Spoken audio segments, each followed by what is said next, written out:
Have you ever witnessed a moment where talent shatters prejudice? If you can play Chopin, I'll marry you to my daughter.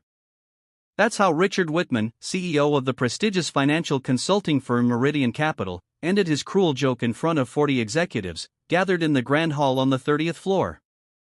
Laughter echoed throughout the room while 32-year-old Daniel Washington stood motionless with his cleaning cart next to the Steinway grand piano that adorned the space. The poisonous comment had been fired when Daniel simply asked permission to clean around the instrument during the company's end-of-year reception. "Look at that, everyone," Richard continued, raising his glass of Dom Perignon champagne. "Our cleaner here is fascinated by the piano. Maybe he thinks he can play something other than rap, right?" Daniel kept his eyes fixed on the floor, but his jaw tightened slightly. There was something in his upright posture, in the way he held the cleaning cloth with his hands, revealing curious calluses on his fingertips that contrasted with the submission everyone expected to see. "I'm sorry, Mr. Wittmann," Daniel replied in a calm, controlled voice. "I just need to finish cleaning." Richard approached him, clearly drunk with power and alcohol. No. Now I'm really curious. Do you know who Chopin is, Daniel? Or do you only know those noises you call music?" Richard's daughter, Victoria Wittmann, 26, watched the scene from across the room with an uncomfortable expression, a Harvard graduate and the company's marketing director. She had witnessed countless displays of her father's prejudice, but never as explicit as this. Daniel looked up for the first time, meeting Richard's gaze with a serenity that made some of those present shift uncomfortably. "I know Chopin, sir. I know him very well." "Then prove it." Richard slammed his hand down on the piano with excessive force. "If you can play anything that sounds like classical music, I'll personally double your salary. But if you can't," he paused dramatically, "well, maybe it's time to look for a job more suited to your profile." The silence in the room was deafening. 40 pairs of eyes were fixed on Daniel, some with morbid curiosity, others with barely concealed pity. No one dared to intervene. Richard Wittmann was known for firing employees for much less. Daniel placed the cleaning cloth carefully on the cart and walked over to the piano. His movements were precise, almost reverent, as if he were approaching a sacred altar he knew intimately. Victoria noticed something the others missed. The way Daniel adjusted the piano bench with the precision of someone who had done it 1,000 times before. His fingers tested the keys softly, checking the tuning with the trained ear of a professional. "What piece would you like to hear, Mr. Wittmann?" Daniel asked, surprising everyone with a question. Richard laughed loudly. "You choose, genius. I'm sure it will be memorable. Are you ready for the twist that will change everything?"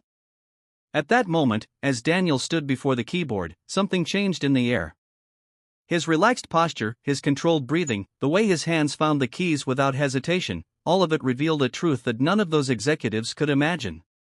If you're enjoying this story of how prejudice can blind people to extraordinary talents right in front of them, don't forget to subscribe to Black Voices, because what was about to happen in that hall would rewrite not only the night but the lives of everyone present in a way that Richard Wittmann would never forget.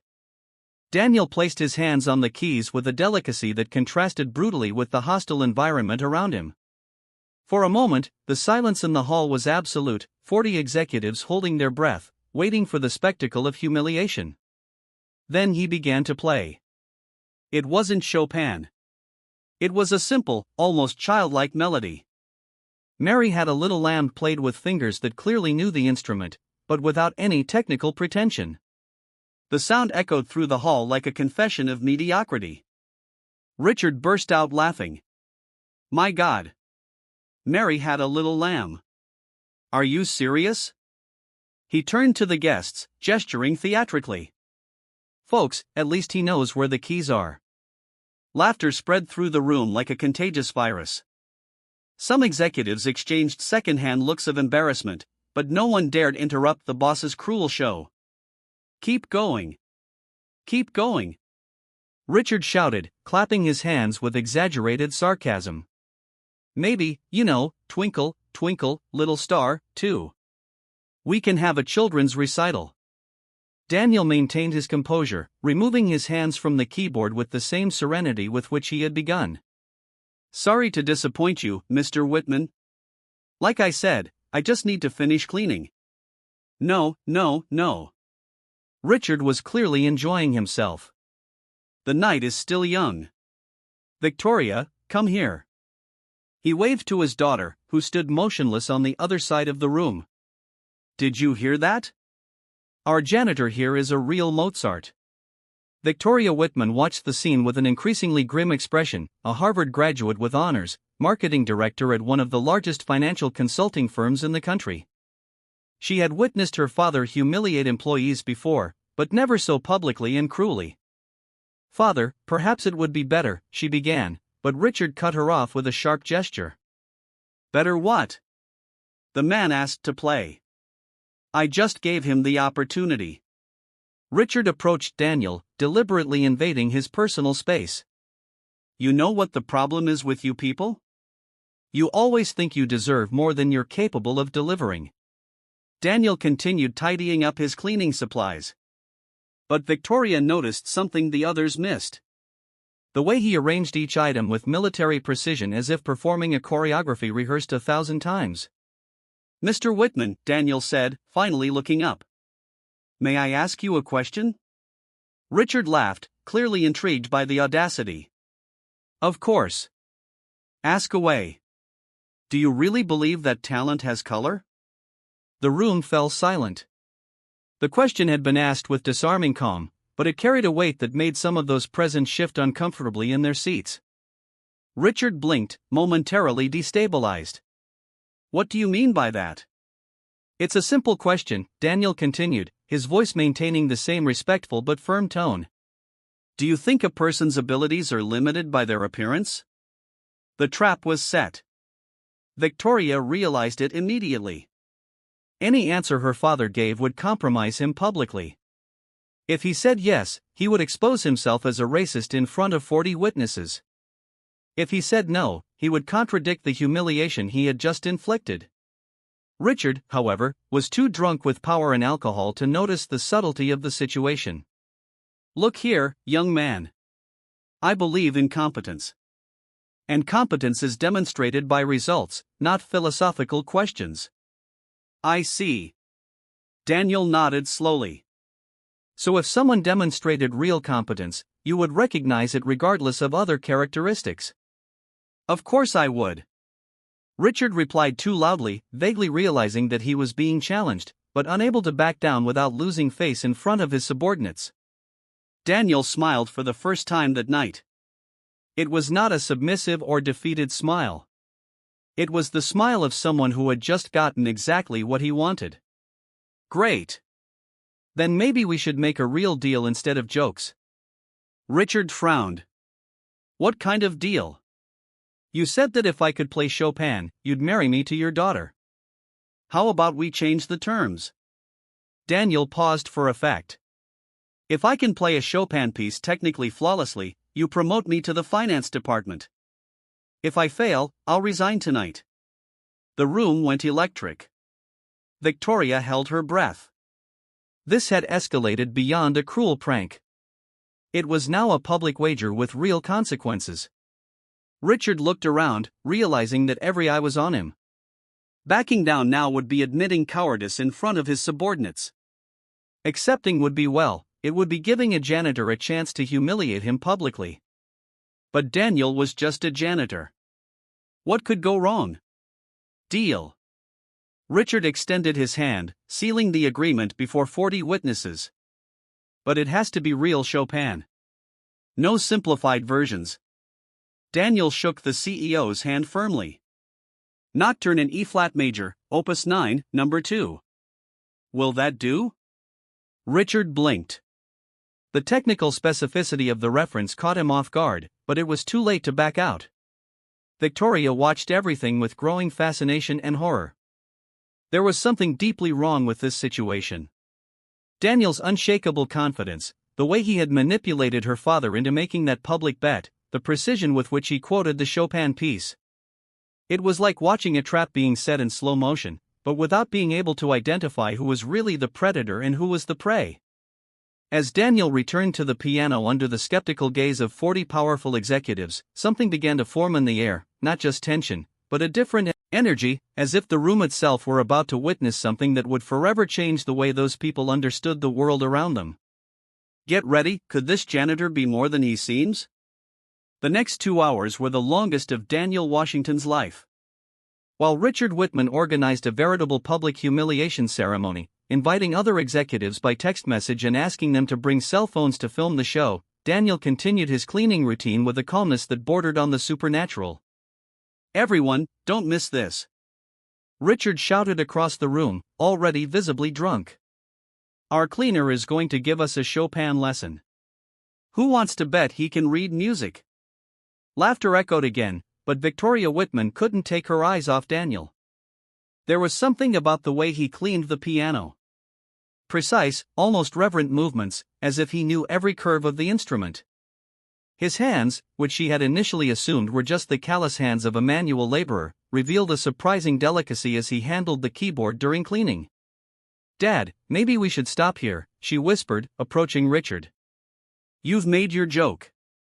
The man doesn't deserve any more humiliation." Richard glared at her. "Victoria, dear, you need to understand how the world works. People like him," he said, pointing at Daniel, "need to know their place. I'm doing you a favor." Daniel stopped cleaning and turned slowly. "Mr. Wittmann, can I make a quick phone call before our presentation?" "Phone call?" Richard laughed. "Who for your mother to tell her you're getting fired today?" "An old friend," Daniel replied, keeping his tone respectful. "Someone who can confirm that my technique is still adequate." Victoria frowned.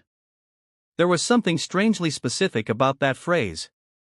Technique is still adequate wasn't the kind of language you'd expect from a janitor talking about playing the piano casually. Richard waved him dismissively. "Make your call. Call whoever you want. The more witnesses to your humiliation, the better."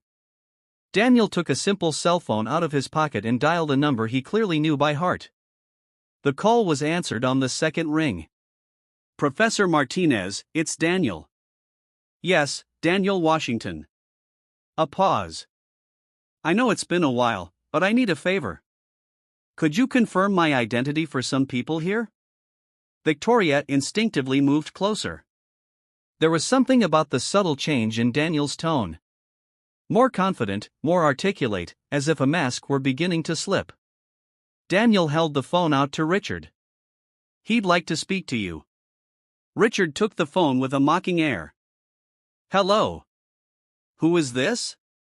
His expression gradually changed. "Professor from where?" "The Juilliard School." A longer pause. "I'm sorry. Could you repeat that?" Richard's face paled visibly. Victoria watched, fascinated, as her father went from arrogant to confused, from confused to worried. "I see.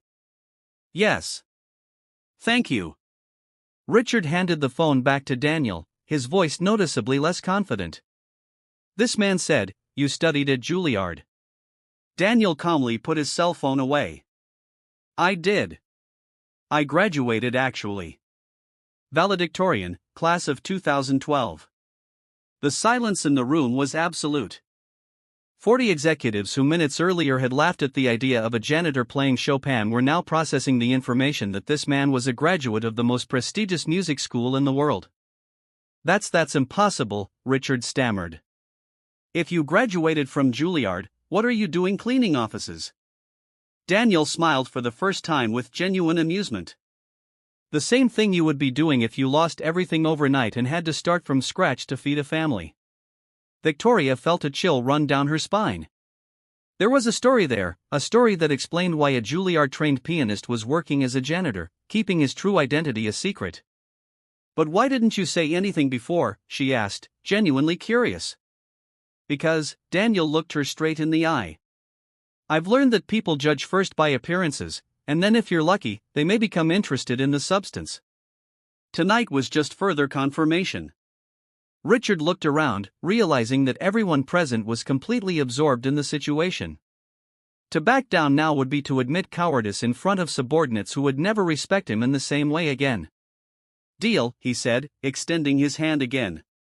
As Daniel shook the CEO's hand for the second time that night, Victoria noticed something that made her blood run cold. For a split second, when Daniel smiled, she saw not gratitude or nervousness, but something much more complex. It was the smile of someone who had just put all the pieces exactly where he wanted them. At that moment, as Daniel walked to the piano under the tense gaze of 40 witnesses, a question began to form in Victoria's mind. What if all of this, the humiliation, the bet, even working here, was part of a much larger plan? What if Daniel Washington wasn't the victim in this story, but the architect of something none of them could yet comprehend? The answer was just a few notes away. Daniel stood before the Steinway like a general before his army. The silence in the hall was so absolute that you could hear the ticking of Richard's Rolex echoing through the room. 40 executives who minutes earlier had been laughing like hyenas now held their breath.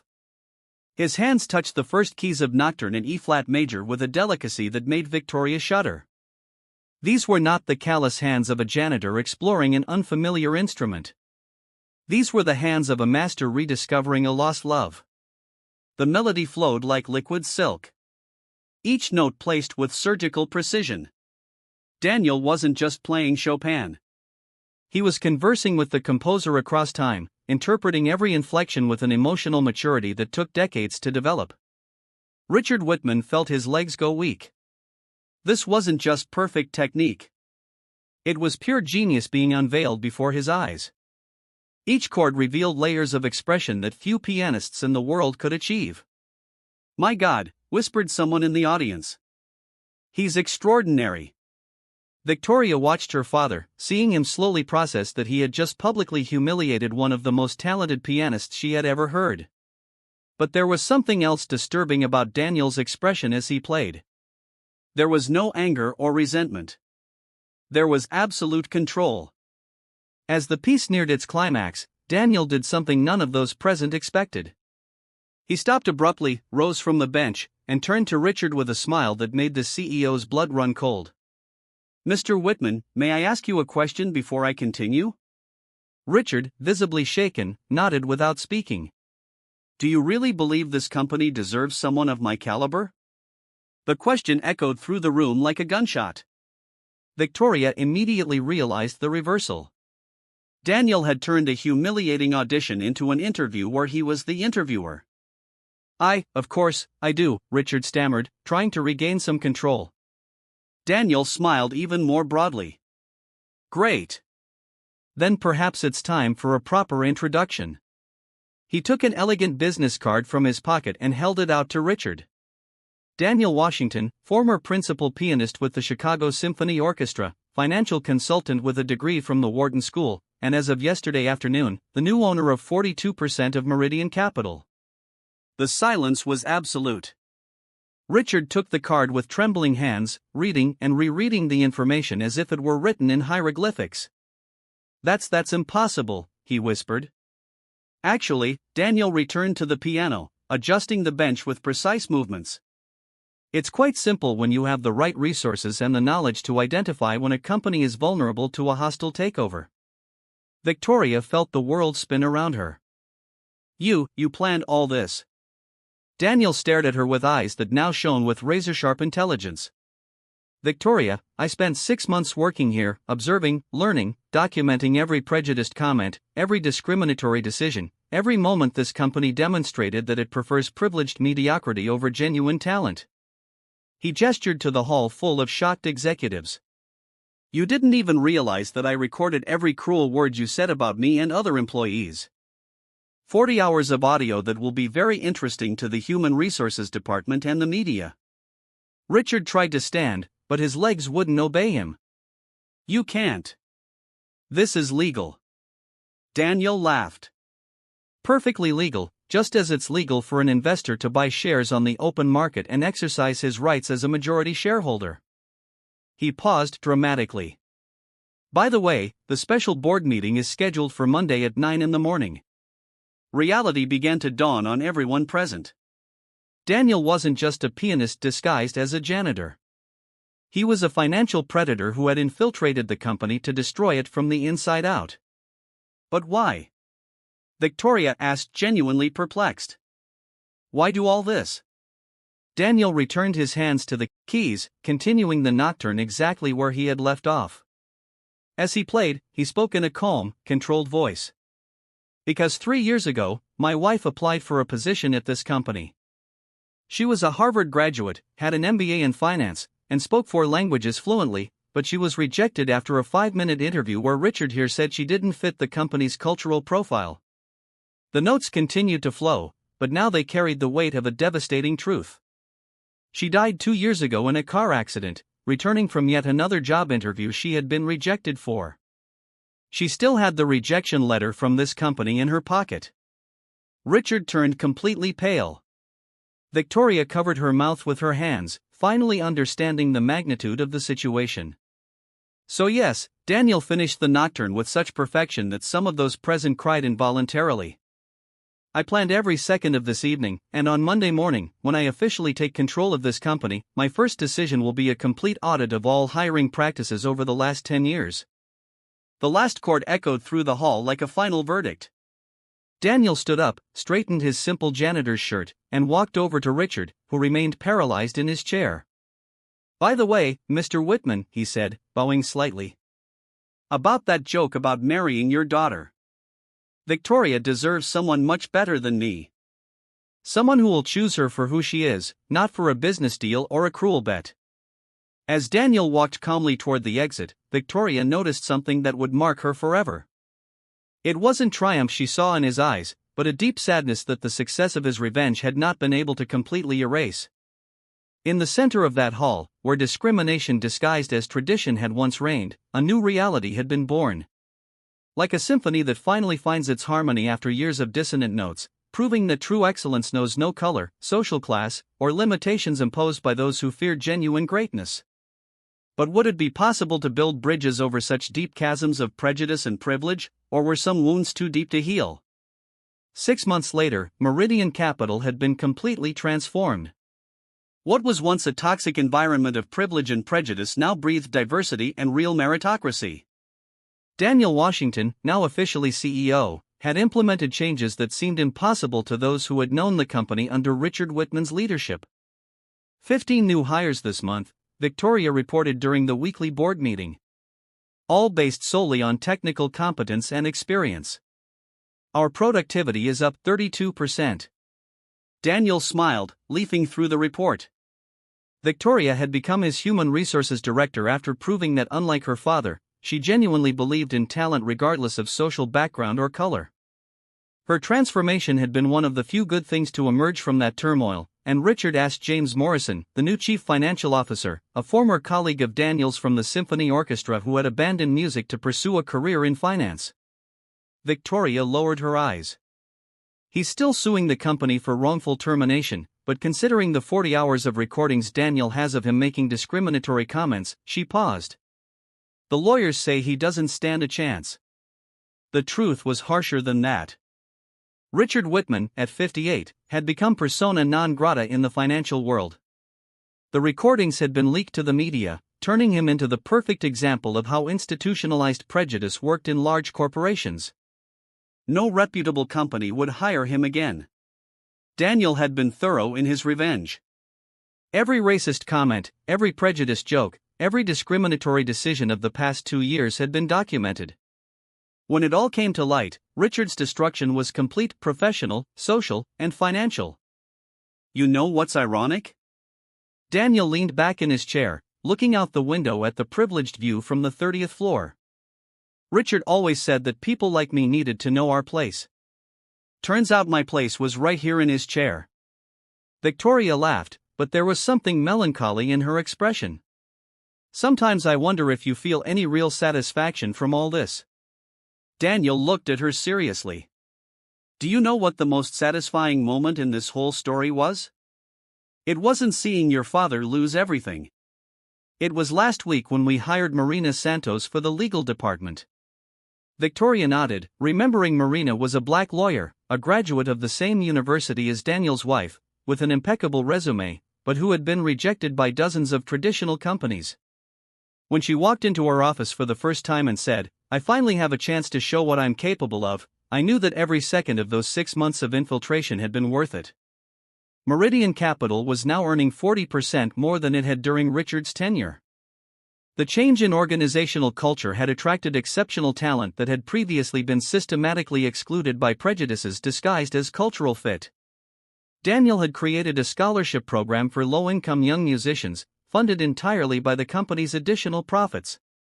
Ironically, Richard's prejudices were now funding opportunities for the very people he despised. "There's something I've always wanted to ask you," Victoria said, gathering her courage. "Did you really plan everything from day one?" Daniel smiled, but it was a sad smile. "Victoria, I didn't want to do any of this. All I wanted was for my wife to have had a real chance. When she died with that rejection letter in her pocket, something died in me, too." He stood up and walked over to the piano he had installed in his office, the same Steinway where it had all begun. Revenge didn't bring her back. It didn't take away the pain, but at least it ensured that other people like her won't have to go through the same thing. Victoria watched as Daniel gently played the first chords of Chopin's Nocturne, the same piece that had revealed his true identity on that fateful night. "You know my father is ruined, right?" she said, breaking the musical silence. "I know." Daniel continued playing.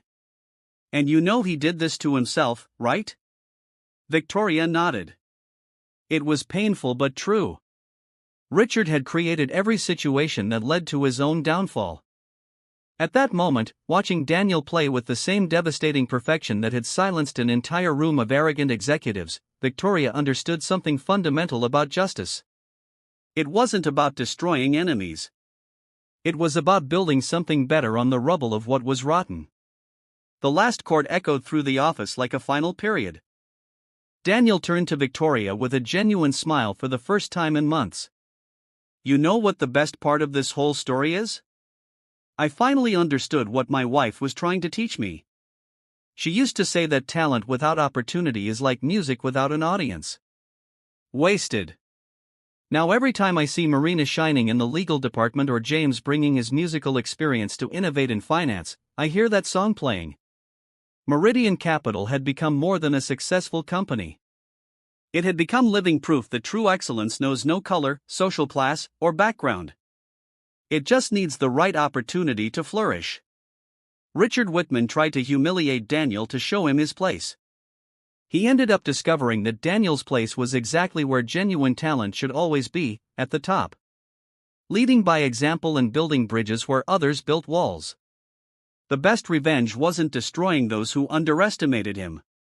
It was turning pain into purpose, prejudice into opportunity, and proving that when you combine real talent with unwavering determination, there's no ceiling that can hold you back. If this story of transformation and justice touched your heart, subscribe to Black Voices for more stories that prove that true victory is not in taking down your enemies, but in building something so extraordinary that any attempt to diminish it becomes irrelevant.